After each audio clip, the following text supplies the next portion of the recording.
Pada pekan yang keempat dari masa Prapaskah, kita akan merenungkan.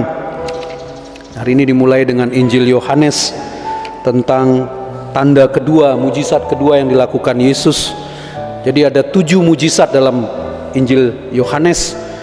Jadi bab 1 sampai dengan bab 12 itu disebut dengan kitab tanda-tanda atau kitab mujizat. Nanti kemudian 13 sampai dengan 21 itu wejangan-wejangan Yesus. Jadi ada 7 mujizat. Ini mujizat yang kedua yang dilakukan sesudah Yesus mengubah air menjadi anggur di Kana.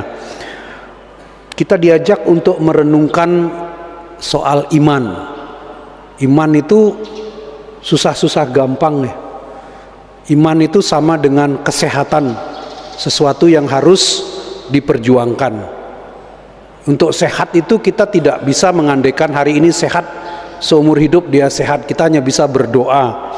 Sisanya kita harus menjaga makanan, gaya hidup, olahraga, segala macam itu kita harus upayakan supaya kita tetap sehat.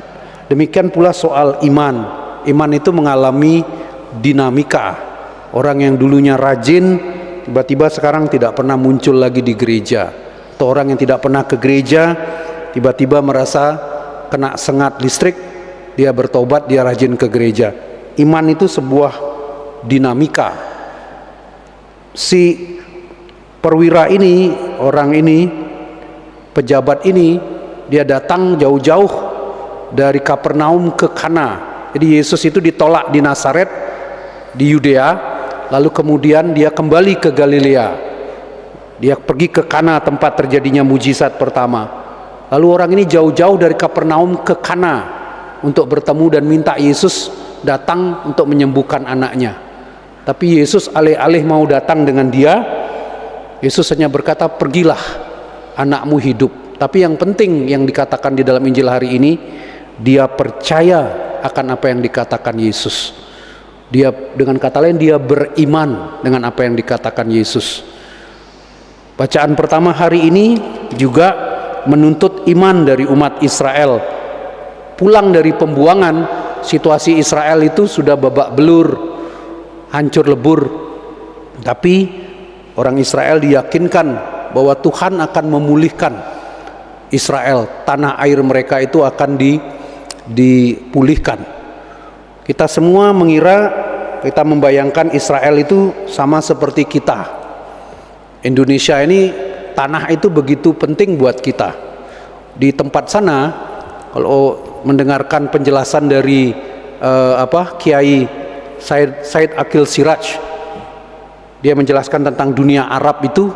Sekarang saya baru ngerti, bagi tanah air untuk orang Arab itu tidak penting. Orang Arab itu nomaden, dia berpindah-pindah. Tapi ini yang dikatakan dalam Injil kitab Yesaya, tanah air ini akan tumbuh subur. Tuhan akan memberikan langit yang baru, bumi yang baru, dan apa yang lama-lama tidak akan diingat lagi. Berapa banyak dari kita yang hari-hari ini mau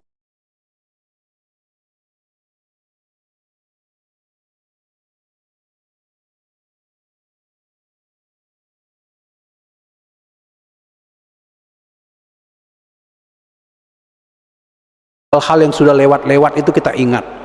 Saya banyak kali teringat pengalaman-pengalaman masa kecil yang pahit-pahit tentu saja. Saya ingat kembali, saya pikir saya sudah lupa.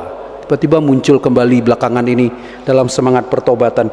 Janji Tuhan melalui Nabi Yesaya, semua itu akan hilang. Kita tidak akan ingat lagi. Kita akan punya semangat yang baru, cara melihat yang baru, asal kita percaya dengan apa yang dikatakan Tuhan.